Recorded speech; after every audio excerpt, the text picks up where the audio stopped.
Cuando Loki llegó al UCM lo hizo con un aire más dramático y shakespeariano. Lejos estaba de demostrar ese carácter burlón y juguetón que empezamos a ver desde la segunda cinta de Thor, que para bien o para mal cambió la estética y la personalidad de los dos príncipes asgardianos. Su presencia en la primera película del ya mencionado hermano era calma, calculadora, depresiva, pero por sobre todo malévola. Todo a raíz de un profundo resentimiento que demostraba hacia su padre, hacia su hermano y hacia su misma tierra. En la primera juntada de los Vengadores, este resentimiento potenciado con su anterior fracaso lo hace mutar a un ser maquiavélico y hasta diría diabólico, en donde ya no vemos tristeza y depresión en el dios de las mentiras, sino más bien una total indiferencia y desprecio hacia cualquiera que él considere inferior. Si en la historia anterior lo veíamos lagrimear cada tanto, en esta se pasa sonriendo mientras está dispuesto a matar a ancianos o destruir una ciudad completa para probar el punto de que todos estaban por debajo de él.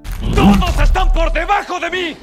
¡Yo soy un dios, criatura tonta! A pesar de que en los siguientes proyectos fue relegado a un bufón, atendiendo que el personaje original de la mitología nórdica es un bromista, nunca dejó de ser un deleite ver su encantadora presencia en la pantalla, lo cual obviamente es gracias a Tom Hiddleston, que si no fuera por él, a lo mejor Thor 1 hubiera sido aburridísima, y mira que ya dicen eso, y Avengers no llegaba ni de chiste a ser tan icónica. Con el nuevo rumbo perdió el dramatismo y la complejidad de sus primeras interpretaciones, en favor de ser un personaje más amistoso, y por lo mismo quedó a la deriva su arco argumental que terminó entre comillas en Avengers Infinity War. Nadie me puede negar que todos esperamos que se levantara nuevamente como lo hizo varias veces después de morir, pero sin resurrecciones esta vez. Esto fue impactante y agridulce en su momento, pero necesario para demostrar que Thanos iba en serio y que con él habría consecuencias. Pero realmente debía de ser ese el final de Loki. Un personaje tan importante para la edificación del UCM termina solo siendo relleno para luego ser carne de cañón y culminar su historia así, sin más. Pues no, tanto Hiddleston, quien audicionó para ser una de las tres caras más importantes de los Vengadores, como Loki, que buscaba desesperadamente el trono de Asgard, tenían un propósito glorioso: llegar de la manera menos inesperada a hacer aquello que querían, de una forma diferente, pero siendo lo más importante para el público fuera de la pantalla y para el UCM dentro de la misma. En este video hablaremos de posiblemente el mejor personaje que parió Marvel Studios y analizaremos su glorioso y espectacular arco de redención. El destino de todo padre es fracasar en la crianza en algún momento. Habrá algo en lo cual no podrá ser lo suficientemente bueno y esto terminará forjando el carácter de los hijos, y no queda más que esperar que los errores cometidos no sean demasiado fuertes como para cambiarlos para mal. Odín tuvo la malísima idea de forjar ilusiones en la mente de un chico que anhelaba ser como él, pero que jamás podría llegar a serlo. Loki, el hijo de Loki, fue abandonado por este último a su suerte, y el padre de todo lo llevó a su reino para quererlo y criarlo como su propia sangre, pero también como una garantía de paz entre Asgard y Jotunheim. En Thor 1 establecen que a pesar de que Loki era un príncipe, siempre fue apartado y la atención absoluta se la llevaba constantemente su hermano. ¿Cómo creen que crece una persona que vive tratando de hacerse visible, pero que siempre es ocultado por la sombra de su mayor? Y a lo mejor con recelo, decepción, rabia acumulada, insuficiencia y ambición desmedida para probarse a sí mismo y al resto que también es capaz. De igual forma, su hermano era tan arrogante y ególatra como él, pero por razones diferentes. Ser el más apuesto, fornido, fuerte y talentoso en combate, y encima que le estuvieran diciendo todo el tiempo que él será el rey, hizo que lo diera todo por sentado y veía por encima a todos, incluyendo hasta a su propio padre. ¡Y tú eres un anciano infeliz y acabado!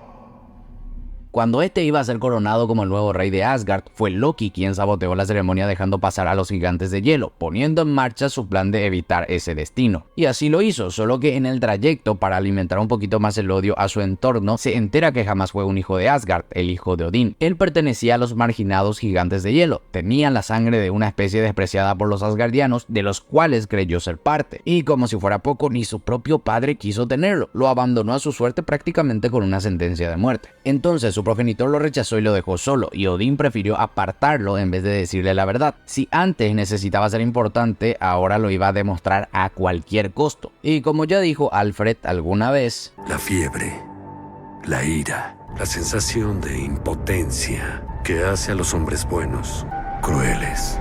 su padre, su madre, su hermano, su pueblo, que sufra aquel que tenga que sufrir y que muera quien tenga que morir, con tal de demostrar que también puede ser un conquistador, alguien importante y temido como lo era el padre de todo. Por eso se fue a la Tierra. Si no tenía bronca con asesinar a su propio hermano, a quien amaba a su manera y lo supimos luego, para nada tendría dificultad de aniquilar a una raza más débil como la humana y por la cual sentía absolutamente nada. Y encima por encargo de alguien más poderoso y sanguinario que él y al cual seguramente traicionaba si le salía bien la empresa. Todo con el fin de mandar, aterrorizar, luchar y matar. Algo que aprendió en lo que era su hogar, porque si toda tu vida creciste en medio de poder y conquista, pero a la vez algo apartado, claro que te vas a confundir y anhelar aquello que crees que te va a hacer más visible. Loki solo quería ser visible, pero ¿por qué uno quiere ser visible? En algún momento del siglo XIX, un pensador llamado Søren Kierkegaard dijo: la fuente más común de desesperación es ser quien no eres. Una frase que parece demasiado simple, pero que pretende explicar de dónde sale la constante angustia en la cual vivimos siempre persiguiendo aquello que creemos que nos va a hacer mejores. Y si de por sí la búsqueda del cambio, por más positiva que sea, es una afirmación de que el yo actual no es suficiente, para Kierkegaard, cuando dicha lucha es motivada por la envidia y la malicia, no hace más que hundirnos en la desesperación y el desprecio hacia uno mismo. ¿Para qué uno aspiraría a ser aquello que aún no es si lo que es ahora es algo idóneo? Claramente para Loki ser el mismo nunca fue idóneo, porque según lo que sentía, sus talentos y cualidades no eran requisitos para tener la visibilidad e importancia que tenían otros en el reino. Y de hecho no es como que quería un trono como tal, sino lo que significaba estar sentado en él.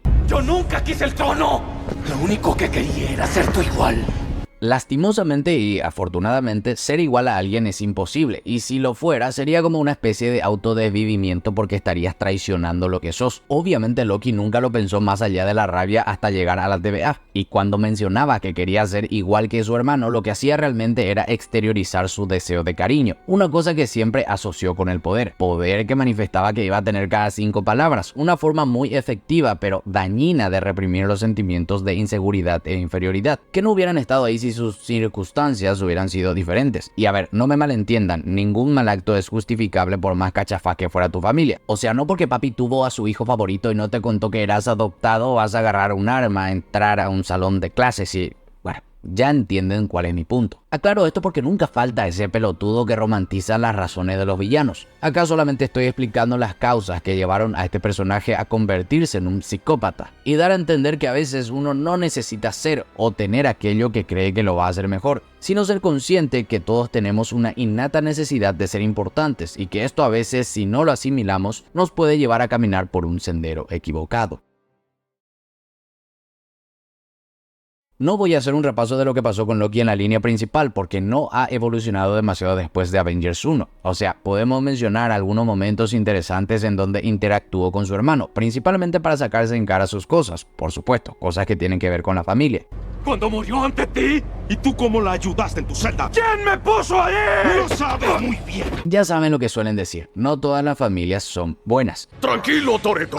En las siguientes películas de Thor, Loki solamente ha dado un poco más de matiz a sus conflictos internos, o sea, sumó un poquito más a lo mismo de siempre. Que Odín no es mi papá y es un mal rey, que a vos te querían más, que me sacrifico para hacerte creer que soy el bueno, pero en realidad voy a usurpar el trono de nuevo, que te traiciono aquí, que te traiciono allá, hasta que sus jueguitos terminan contando que sabe que con Loki no se jode y quiso solucionar el problema de raíz. Fue muy emotiva esta parte porque veníamos directo de Thor Ragnarok y ahí más o menos los hermanos se lograron poner de acuerdo. Y acá antes de morir le dice a Thor que el sol volverá a brillar. Una clara despedida de un hermano que a pesar de ser su archienemigo también lo amaba demasiado. Y ojo, para Thor era la última persona de la familia. Pero bueno, pasemos a lo importante. En medio de la eternidad de veces que se repite el mismo suceso en la sagrada línea del tiempo, a veces sucede lo que le llaman un evento Nexus. Una pequeña perturbación o variación de los acontecimientos que desembocan en la bifurcación de la línea. Todas las veces que Loki fue trasladado por su hermano a Asgard al final de Avengers 1, salió bien, incluso asumiendo que los Vengadores del futuro siempre estuvieron en ese momento en donde tomaron y devolvieron las gemas del infinito. Pero en una de esas algo salió mal y Loki aprovechó para escapar de ahí. Eso, mi gente, entre comillas, no debió de suceder. Y digo entre comillas porque al final nos enteramos que aquel que permanece así lo quiso. Pero para la TVA esto no era así. Ok, me estoy adelantando. Sigo. De igual manera, qué suerte que sí. Y explico por qué esta versión de Loki fue la ideal para construir lo que para mí es el mejor arco argumental de un personaje dentro del UCM. Recordemos algo, justo antes del comienzo de la serie, el dios de las mentiras acababa de asesinar a miles y estaba en el punto más alto de la soberbia, la maldad y la locura. ¿Qué tipo de milagro literario y cinematográfico podría quitarnos la concepción que teníamos de un hijo de puta al cual no se le podía tomar en serio por todo lo que sabemos que es capaz de hacer? Pues uno que pueda desarmar sus ambiciones,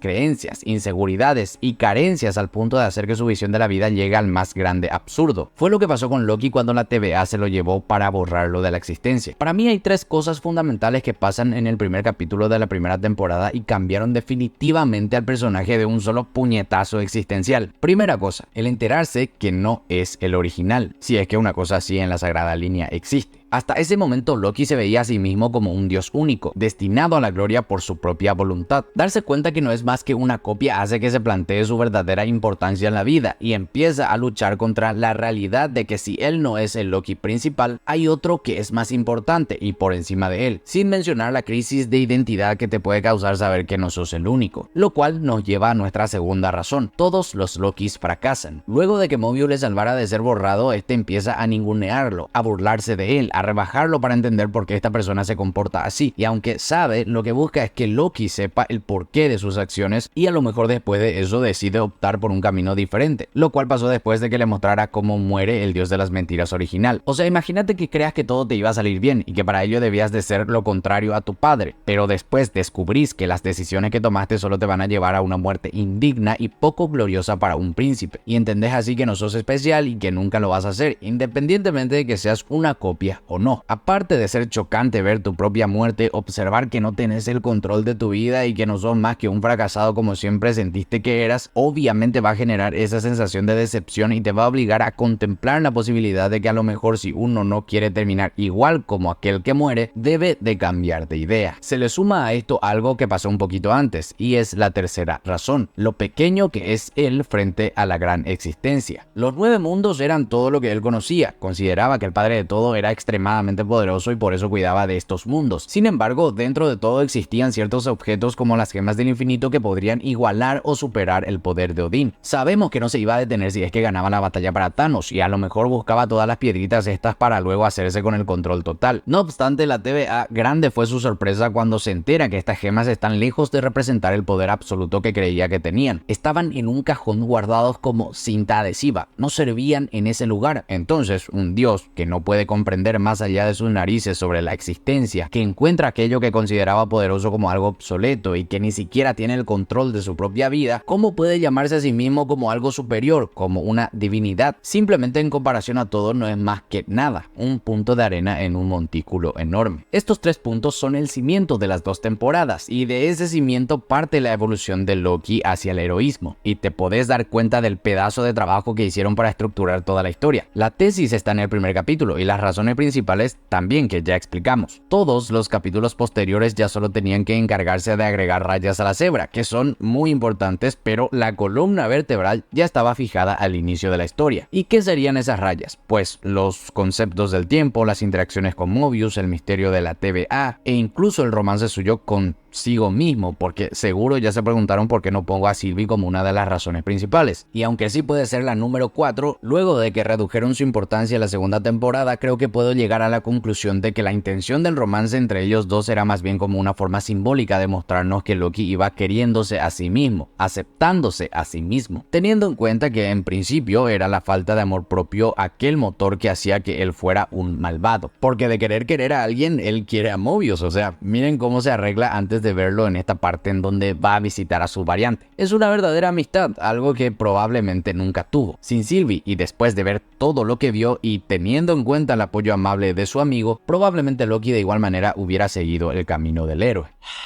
Pero ¿qué podemos decir de la segunda temporada que ya no se dijo en otros 1000 videos en esta plataforma? Cada episodio era un mar de teorías que hacía a uno sentirse en los mejores momentos de Marvel Studios. O sea, hay tantas cosas positivas y orgánicas en la historia, como por ejemplo los conceptos ambiguos que no pretenden ser lo más científico posible, sino más bien establecer reglas para un universo, nuevos personajes entrañables que también sirven como una metáfora de la historia, los giros de tuerca en la interpretación de Majors, que no sabe si es demasiado bueno o solo está fingiendo, la constante constante sensación de peligro que termina cumpliéndose y 2 veces, dejándonos como cuando todos morían en Infinity War, el power up de Loki que no se siente forzado para nada porque ya sembraron esta intención en el primer capítulo. O sea, déjate de joder, amigo, todo está lindo en esta serie. Bueno, a lo mejor hay cosas que pueden ser errores o problemas, pero este video no se trata de la serie específicamente, sino del hijo de Odín. Por ende voy a continuar hablando del personaje. Cuando en el capítulo final de la primera temporada llegan hasta aquel que permanece, Loki ya estaba en la cima de su evolución, ya no ansiaba un trono, ya aceptaba que no era el único y ya entendía la importancia de la vida y que lo correcto siempre está por encima de lo que uno quiere. Por eso pelea contra Sylvie para salvar al que en teoría es el villano, porque Loki sabe que si bien ella se convence a sí misma que quiere ponerle fin a Kang porque quiere darle a todos libre albedrío, son la ira y la venganza las que realmente la mueven. Loki entiende y le dice que ya estuvo ahí, porque ustedes recordarán que él decía que quería lo mejor para Asgard, por todos, por su padre, pero en realidad su intención era aplacar las necesidades de sus traumas. Pero bueno, ¿por qué él dejaría que aquel que permanece viva? Pues porque hasta ese momento no dimensionaban las vidas en las ramas, ya que apenas y se estaban ramificando, pero una vez en la segunda temporada se pasó buscando la forma de arreglar el telar y con esto salvar a la mayor cantidad de gente posible. Mejor demos un salto y pasemos al momento en donde Sylvie le pregunta ¿por qué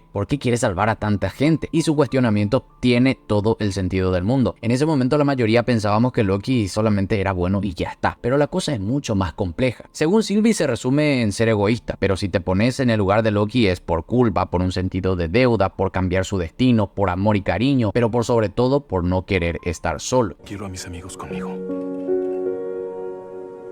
Y no quedarme solo. No solo el fracaso constante caracteriza a un Loki, sino la causa por la cual siempre fracasa, la soledad. Y sentirse solo no significa no tener a nadie alrededor. Puede pasarle a alguien que no es reconocido por la familia o que siempre está siendo comparado con alguien con talentos más sobresalientes, a alguien que huye toda su vida para no ser capturado o a alguien que simplemente es condenado a los confines del tiempo. Ser Loki es sentirse vacío, sin acompañamiento ni validación, y esa soledad que trae consigo el no ser correspondido en su necesidad de ser querido o respetado es la que obliga al personaje a tomar decisiones incorrectas y caer en ese ciclo infinito de maldad, traición y fracaso. Pero como ya hablamos en un video anterior dedicado a Spider-Man 2 y que si no vieron se los dejo acá arriba, un héroe generalmente surge ante la necesidad del mismo de resarcir graves errores, solo que esto trae consigo el elevado costo del sacrificio. Hacer lo correcto pocas veces permite sobreponer los deseos personales o las necesidades por encima del bienestar de los demás. Ya saben, un gran poder conlleva una gran responsabilidad y Loki lastimosamente y afortunadamente para el resto tenía una responsabilidad que solamente él entre miles de variantes podía asumir. Intentó literalmente durante siglos hacerlo a su manera para que de esa forma no tuviera que quedarse solo. Sin embargo, después de intentarlo de todas formas, aquel que permanece le dice no vas a poder cambiarlo. Esto es lo que hay, podrías intentar matar nuevamente a alguien, refiriéndose a Sylvie, o repetir infinitamente este ciclo. Loki, ya después de ver que la sagrada línea alberga diferentes líneas y por ende vidas, oportunidades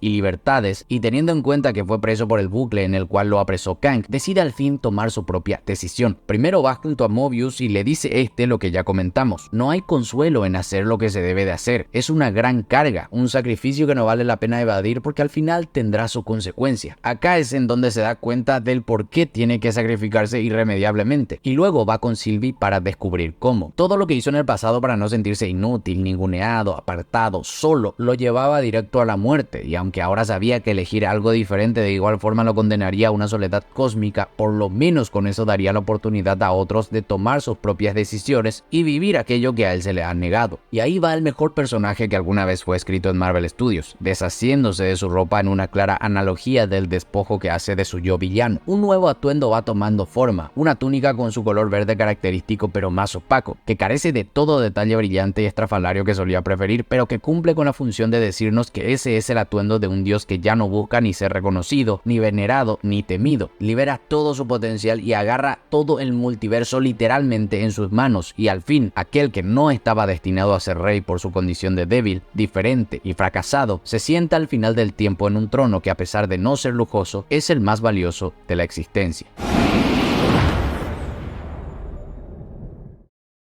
Y hasta acá el video de hoy, señores. Decime qué te pareció el rumbo que le dieron al personaje y qué emociones te generó ver a Loki sentarse en un trono. Si les gustó este video, háganmelo saber mediante un like, compartiendo esto a sus mejores amigos, conocidos, tíos, familia, lo que sea. No se olviden de suscribirse y darle a la campanita para recibir notificaciones cada que alce nuevo contenido y por supuesto seguirme en todas las otras redes sociales. Por mi parte esto fue todo, yo soy Paragua, Hayayoto Pata.